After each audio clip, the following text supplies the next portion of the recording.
Troy, how you doing? I'm good, man. How are you? I'm doing great. Thanks so much for coming on the podcast today. I'm so excited to talk to you and have you tell your story to our listening audience.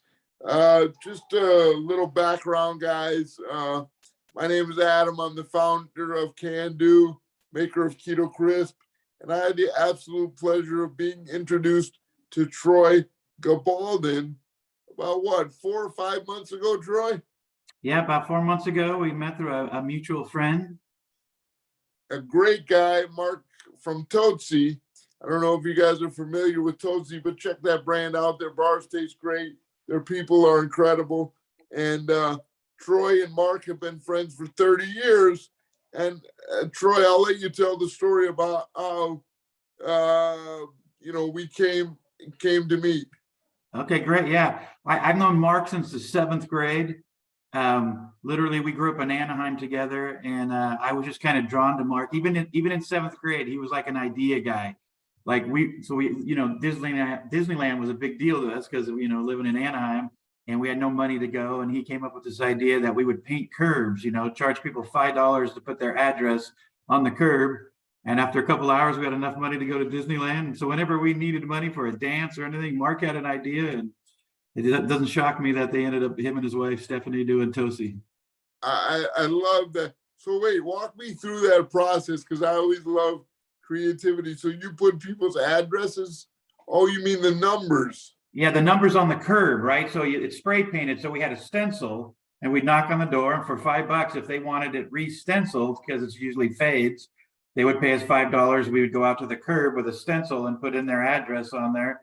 And after, I'd say, a good 2 hours, we'd had enough money to go to Disneyland or go to a dance or go to wherever we were trying to raise money for. And he always had these ideas. And this is back 7th and 8th grade. Wow, I love it.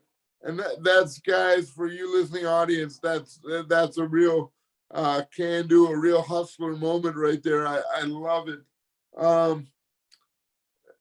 Troy, let's talk about how you found CanDo and Keto Krisp, and walk me through that, and then we'll get into some other questions as we go. Okay, great. And it all kind of ties back into Mark and Stephanie, because I've done the keto or Atkins, back when I did it 100 years ago, they called it Atkins, now it's keto, and I just kind of call it low carb. And I started doing it again a couple of years ago because my weight had got out of control, and I was doing low carb, and I started playing pickleball, and I kept seeing your guys' ads on center court, Keto Krisp, and I'm like, I gotta try this, because I try everything, And I was at a Halloween party, this past Halloween, and Mark and Stephanie were there. And Mark sees me take this Keto Krisp bar out of my jacket, because anytime I go to a party, I take it with me to make sure that I don't overeat or eat all the, the food that I shouldn't eat at the party. So I always have my Keto Krisp bar with me.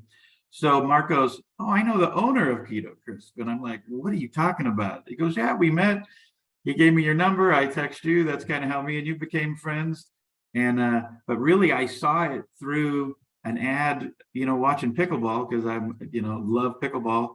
And when I tried the Keto Krisp, it was really, I've told you this, there's nothing on the market like it. It tastes better than everything, anything low carb. It tastes better than the bars that aren't even advertising low carb. And there's never a time that I don't go anywhere where I don't have one bar with me to make sure that I don't make bad choices. Well, that's great. And I'm so honored, that you tried our bar. And, since the introduction from Mark, we've struck up a great friendship, and, we have a lot in common. We love the platform of pickleball, and you've kind of made pickleball and that community your profession and your passion. Talk about your involvement in pickleball and how it got started. Great. Yeah.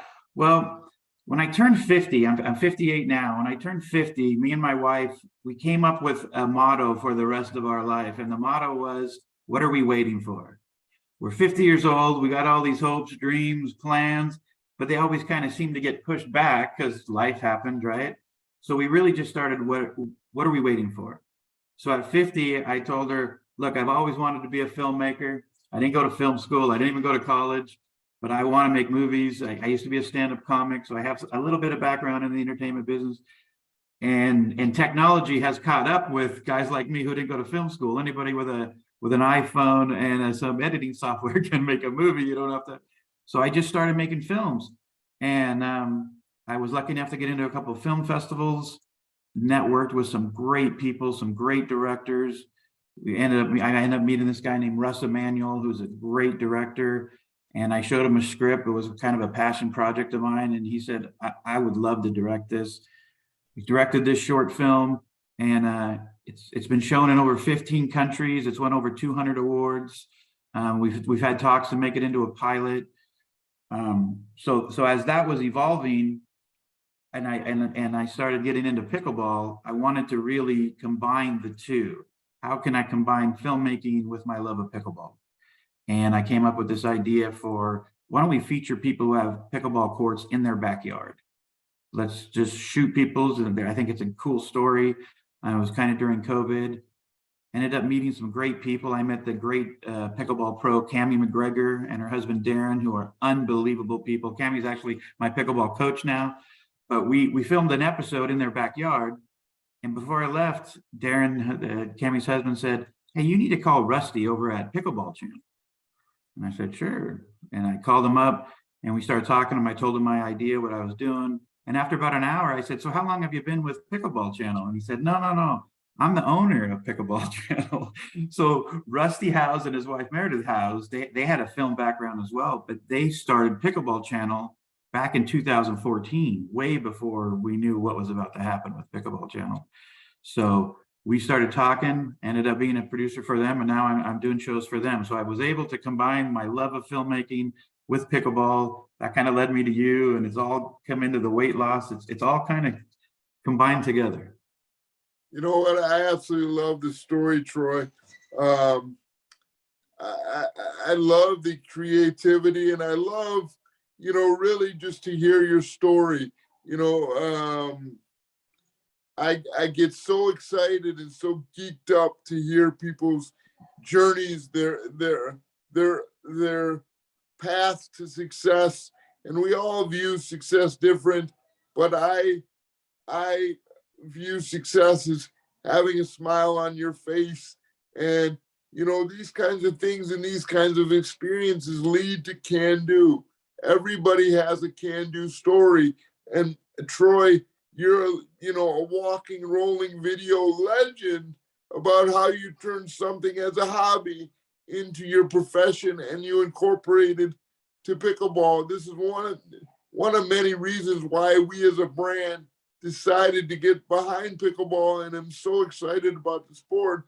Number one, because it's a platform to meet so many people. Number two, everybody wants to help everyone. Number three, there's a little bit of competitive atmosphere to it, which I love, being out there to compete. But again, as we circle back, the most exciting thing about pickleball is the community. Everybody, every shape, every size, every expert level, they can all play it.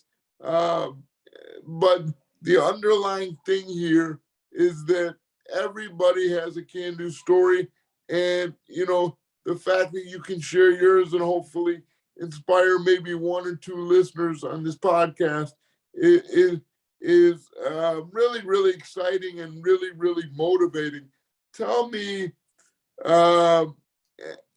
more about what advice you would give someone that's always thought about doing something but maybe never had the right opportunity, circumstance, courage, whatever. And the reason why we do these podcasts is not to hear us talk, but to be a cheerleader. I always say this: cheer for other people and people would cheer for you.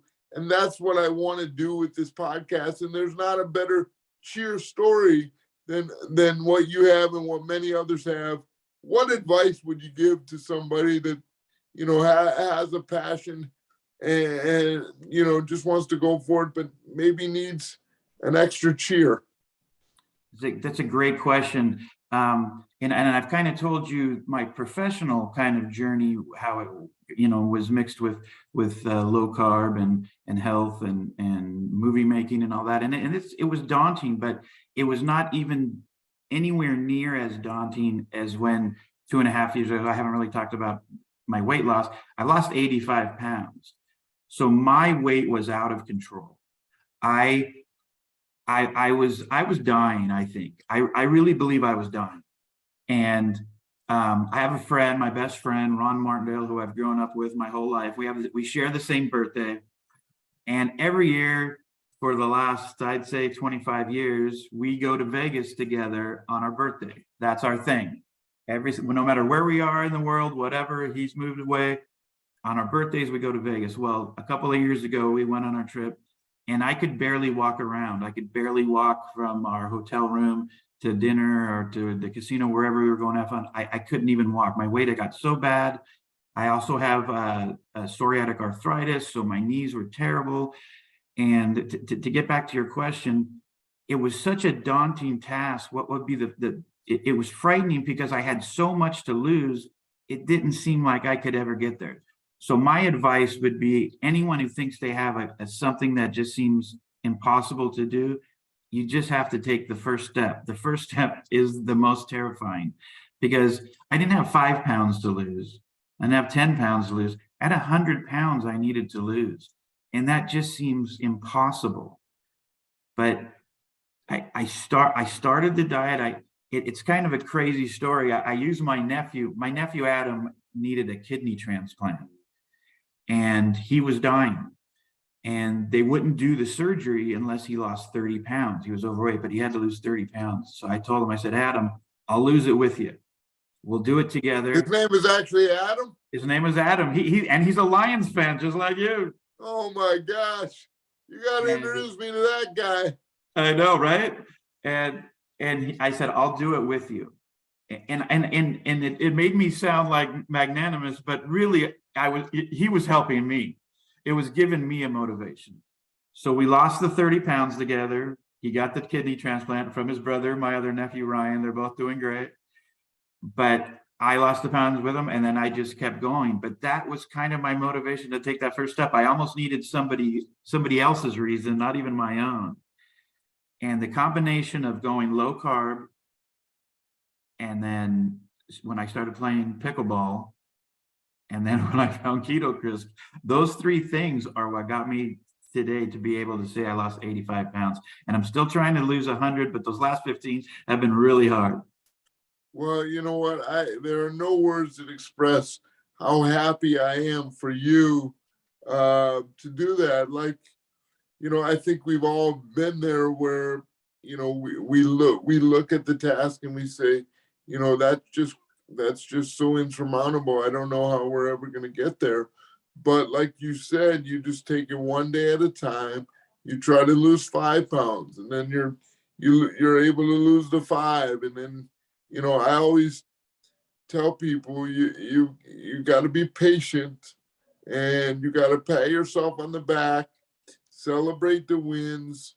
You know, don't kill yourself on the losses. We're all going to have bad days. Nobody's perfect. Just keep a smile on your face.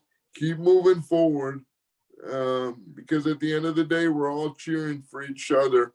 How's your pickleball game? So my pickleball game, so when I started taking lessons from Cammy McGregor, it really went up. I mean, I was hardcore. As I started getting more busy professionally, I wasn't playing as much pickleball. And I still play. I live in a 55 and older community. We live kind of like in a resort style home here over in Corona, and we have pickleball courts here, and that's kind of how I started playing. But we have a pretty heavy duty men's round robin every Monday night. So that's my pickleball. I was playing about 5 nights a week. Now I'm down to about 2, but I need to start playing more, and I need to start taking some more lessons. I don't drill enough, and like everybody else, but I need to start playing more and get my game up there, because I have a partner for doubles, and we're going to start playing some tournaments in January. That's great. Do you have a particular partner that you play with, or just? I do. I have a friend here that lives by us, a guy named Dan Carlson, who's just one of the greatest guys you'd ever meet, and he's actually taken a couple lessons with me over with Cammy. And the people I've met, after I turned 50, I probably could count one or two good friends I've made until I started playing pickleball. And I've made probably 20 great friends just playing pickleball, and through people like meeting you and Cammie and Darren and Rusty and Meredith at Pickleball Channel. It's really been amazing. I can't say enough great things about pickleball. I think it's so much more than a sport. I played tennis for 40 years. I love tennis. I played tournaments when I was a kid, all the way up until I could, barely walk anymore. And tennis and pickleball, it is just different. There's something, you said it earlier, there's something about the community and the relationships you build. And it's helped me so much on my journey, not only professionally, but with my weight loss and just enjoying life more. I'm as happy as I've ever been in my whole life, and I think a lot of it has to do with pickleball. I can certainly hear it in your voice. I can see it on the camera. Troy, I love how you talk about the community of pickleball. I'm always curious to know. We've been in it for about 1.5 years now. When did you start understanding the game? When did you notice it? It's really taken off like a rocket ship. Tell me, in your life, the evolution of pickleball and where it started for you, and where do you see the sport going? Well, when I moved here to where we live now, we had 2 tennis courts and we had 6 pickleball courts. And I would look at the pickleball courts, and I had never even heard of pickleball when I moved here. And I'm a huge sports fan. I follow everything, but pickleball had escaped me, And then we moved in about a year before COVID hit. And I was still having people, nobody played tennis here. So I'd have my wife's twin brother, drive a half an hour here to play tennis with me. And I wasn't into it at all. I didn't watch it on TV or on YouTube or anything. And as everything started closing down during COVID, this is a common story in the pickleball world. The only thing really we could do here, the only thing that was open were the pickleball courts. We have a pool here and a gym, and it's just a beautiful location. But the only thing open during COVID was pickleball. So I was so bored out of my mind. I told my wife, I'm going to go play with those guys. They look like they're having fun. I didn't expect much. And I'm not lying. This isn't a joke. Since the first time I played, I haven't picked up a tennis racket since, and I was hooked after one time. But to answer your question, I come from the tennis world, so I picked it up really quick. And I thought I was great, but I was terrible. I couldn't win. I could hit all the shots, but I didn't understand the strategy it's such a strategic game. I didn't understand that. And as I started watching videos, and that's kind of how I saw Pickleball Channel too. They have a lot of great training videos, and I started watching matches, and I kind of learned the soft game. It took me a while, and then now I do pretty well, but I need to get a lot better, and even more weight loss will help that. But to answer your question, where is it going? I think I am really on the high end of where I think pickleball's going, and I still think I don't understand where it's going, because I think it's going to be something that we haven't really seen, not just sports, but just overall activity wise. Right. What do you think is, in my opinion, I think as I look at it as a fan of the sport, and obviously a fan of the participants within it, I really think where I think that it carries the most weight is building the community, and it allows everyone at all shapes and sizes to play, to perform. Doesn't matter the skill level. What are your thoughts on that, as far as what's the glue that's going to propel this thing? I agree. The professional pickleball players and all of that, I love it. I watch it.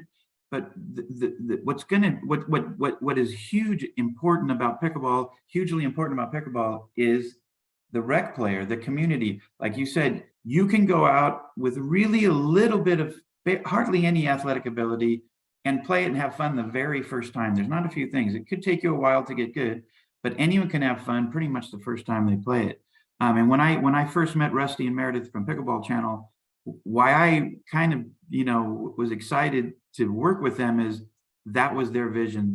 If you look at the history of Pickleball Channel, they have always been interested in community. How can pickleball help? The sport is great, but it's just, there's this galvanizing thing about pickleball that brings friends together. We talked about Mark and Stephanie earlier. I've been friends with them for 40 years, but life happens. They got kids, grandkids, they run a business. I don't see them. But now that we all play pickleball, I get to see them all the time. So it just brings people together. I hang out with people that I play with pickleball, aside from the pickleball court, just things that I wouldn't normally do. So I think all of those things together, and I do love the pro pickleball aspect of it. I'm a fan. I can sit in the crowd and watch it. I can watch YouTube videos all night long. My wife thinks I'm crazy, but I think the combination of all that. But to get it to the next level, in my opinion, I'm a huge sports fan. In my opinion, until people who don't play become spectators, it can't really get to the next level. And because people still rather play pickleball than watch pickleball. If you go to any of these tournaments, I've seen you at a big tournament at nationals, there's people watching the pros, but people would rather play.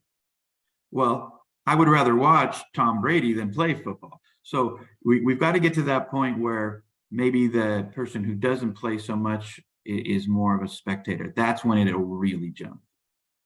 Right. Great call out. Great observation.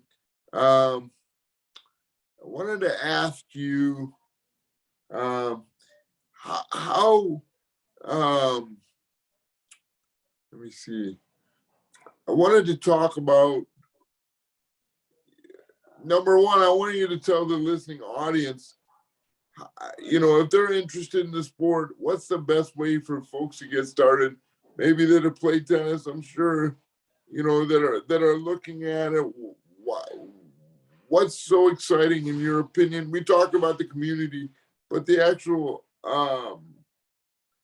physical doing of pickleball, talk about that, and how would somebody learn and how would they get started?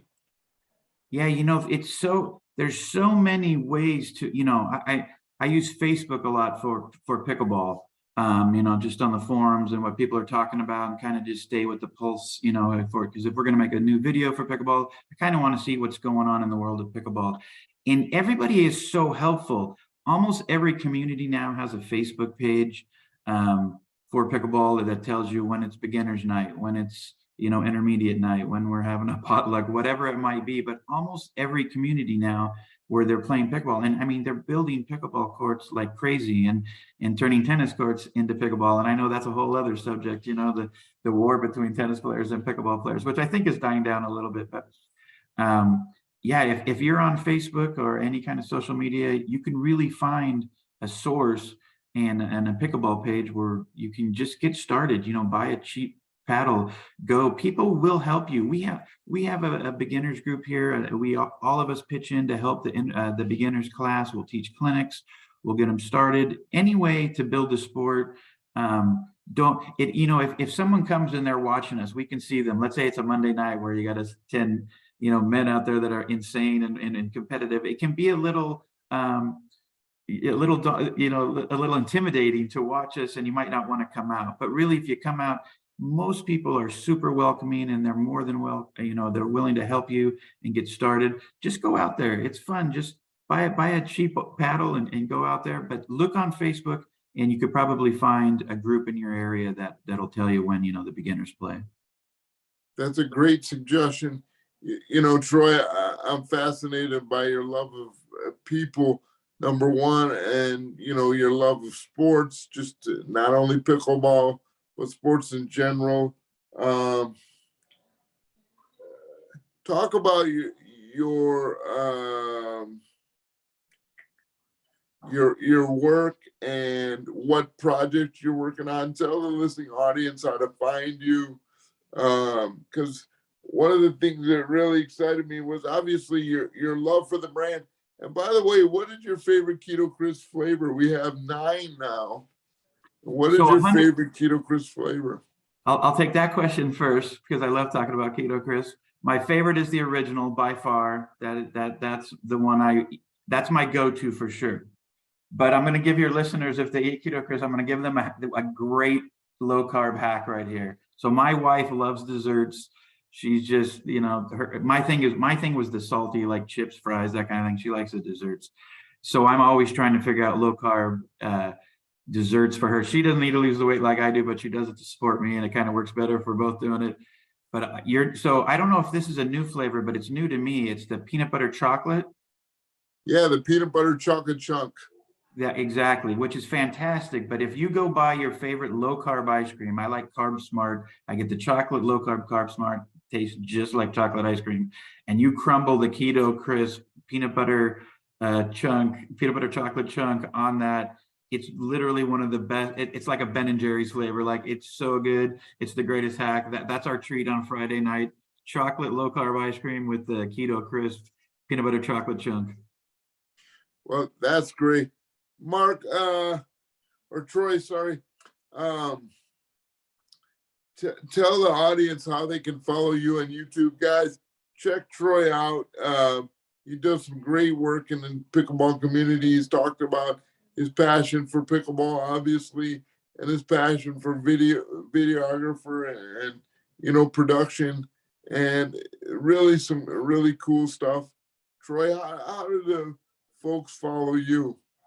Yeah, go to pickleballchannel.com. The website has all the videos that I produce for them, and they've been making videos since 2016. So they've just got the biggest library of pickleball stuff.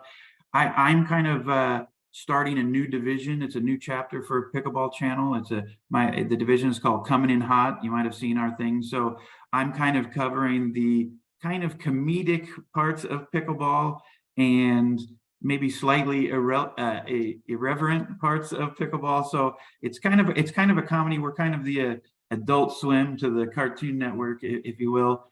But if you go to Pickleball Channel's YouTube channel, or you go to their Facebook page, they're on Instagram, everything. But if you go to pickleballchannel.com, we recently put out a PPSA, which we call the Pickleball Public Service Announcement, with the great actor Michael McGlone, warning people to not play pickleball. Obviously, it was satire, but I got over 100,000 views in a couple of days. So if you want to check out kind of what I do, that would be a good thing.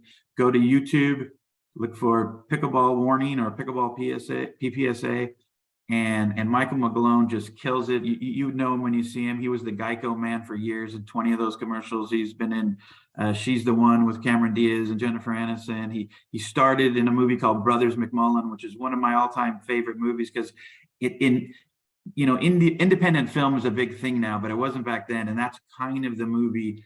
Brothers McMullen and Clerks were kind of the movies that proved, hey, if you've got a camera and a few friends and a passion, you can make a movie. So we ended up, Michael McGlone, I didn't know him, but I've kind of always had this attitude, you don't know if you don't ask. So I contacted him on Facebook, and I said, look, I don't know if I'm, out of line here, but I have this script, and I would love for you to, look at it. And he said, send it to me. And I didn't think much would happen from it, but he ended up texting me and said, I would love to do this. And we ended up shooting it, and it's just been a huge success. So if you want to see kind of the kind of work that I do, I would go to Pickleball Channel on YouTube, look for Pickleball Warning or Pickleball PSA. Thanks so much, Troy. Troy, I love, you have so many times where you just thought outside the box. You've really just gone after it, just really showed that can-do spirit. You've listed about 5 different can-do moments in your life, and the most important to me, and I would love to, and I'll ask you what your biggest can-do moment is, but just want to highlight a few things.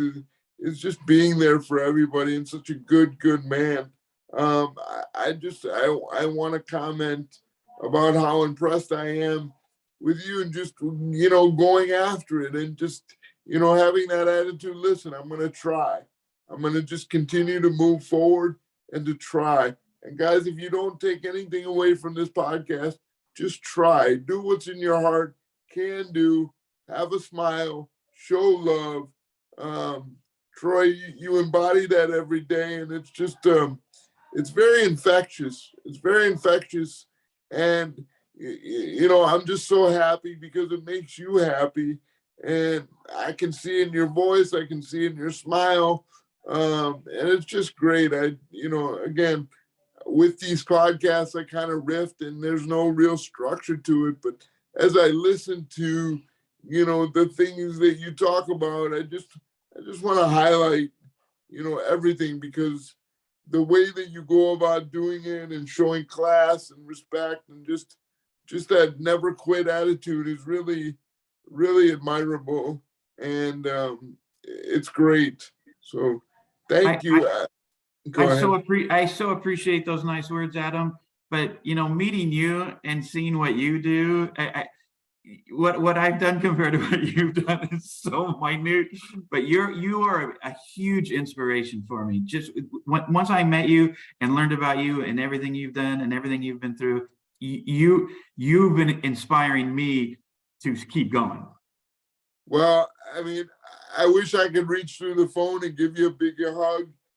My passion in this world is people, and I'm so grateful for the bar because it's given us a platform to reach people, and that's what it's all about.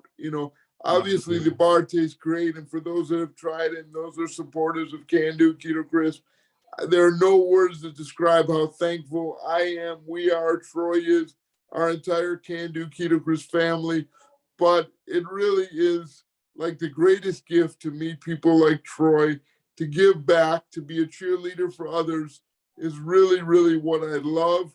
And oh, by the way, we make great tasting products, and we will always continue to do that. And Troy, I can't thank you enough for your support of myself, more importantly, our community, Keto Krisp, CanDo. Um, you mentioned it before with all your stories, and you mentioned about 5 CanDo things. But if I were to ask you specifically, what is your biggest CanDo moment in your life? What are you most proud of? Can you share that with us today? It would definitely be the weight loss. So I told you I've lost 85 pounds. I actually lost 60 pounds about 15 years ago on a low carb diet, put it all back on. My best friend since first grade, he passed away. I ended up putting up about 30 more pounds after that. And I would, if I had to put it down to one thing, it would be the first day that I decided I was going to lose that 30 pounds with my nephew. And I hobbled over. We have an indoor pool here. And I could barely walk. I just got back from that trip with my buddy in Vegas. And I hobbled over there and I stepped into that kind of cold water, even though it's supposed to be heated, it was pretty cold, and started doing my exercises, my rehab exercises in that pool that first day, because it seemed like this is going to do nothing. This is absolutely going to do nothing. My mountain of losing 100 pounds and my pain was so high. What is one time in the pool going to do? It just seems stupid to do it. But I did it. And then I did the second day, and then I did the third day, and then I just started going every day. And little by little, you're kind of a third way up the mountain, and then you keep going, and then it's amazing. If you keep putting one foot in front of the other, you get somewhere. So I would say that first day, because my mountain seems so high, and I know people have greater mountains than me, but it's still my mountain, right? So it just seems so high. Getting in that pool that very first day, and I think that pool saved my life, because I could do exercises in there that I couldn't do out of the pool because there was no pain. And so I just did it every day. I mean, I kind of, quarantine helped me in a way because there was nothing else to do. So I just said, I'm going to go get in the pool. So I went to the pool every day and I just did my exercises. And when you see results, it's kind of easier to go on, but it is hard that first day because you're not going to see results that first day. You're just going to have to go on faith. And I just went. So I would say that's my most proudest CanDo moment. Well, that's awesome, and your stories of motivation are incredible. And I think that when we have those mountains to climb, everybody has a mountain to climb, and the more that we're able to share our mountain story, the better we are. And I can't tell you how proud and how excited I am for you, for what you've accomplished, and what you will continue to do. It's been an absolute pleasure to have you on today, Troy. Thank you so much for your authenticity, your passion, and your love for people, life, and just doing as good as you can do. And your attitude's infectious, and your smile lights up a room, and just honored to call you a friend. I feel the exact same way about you, man. I'm so excited that we got to meet and that I can call you my friend is just like fills me up so much. And I'm honored to be on this show and share my story, whatever, if it helps anyone and or doesn't, it's great to be here. And hopefully that I continue to be friends with you for a very, very long time, my friend. You got it, my man. I really, really appreciate it. Have a great weekend. It's been great. Sending big hugs, high fives to you. Enjoy your football Sunday. You know, guys, for the listeners out there, Troy and I are huge, huge sports fans. And we bonded over our Detroit Lions. He's been following football for years. I've been a Lions fan my whole life. And we know the Lions organization, you know, but this year that I really believe that there's light at the end of the tunnel. And for all you sports fans out there, you always got to believe, you always got to have a smile on your face. Things will work out just like in life. And just again, thank you for your time today, Troy. It's been awesome. Thank you so much. It's been my honor, Adam. Thanks, and I hope to see you soon. You got it, my man. Have a great afternoon and a great weekend. Take care. Goodbye, everybody. Bye-bye. And wait, before we cut off, I do want to I invite you guys to use Adam CanDo for 25% off your next order of Keto Krisp. Great snack. Try them out. Thanks again, guys, for the support. Troy, thank you, and we'll talk soon, guys. Thanks. All right, man. See you. Bye-bye.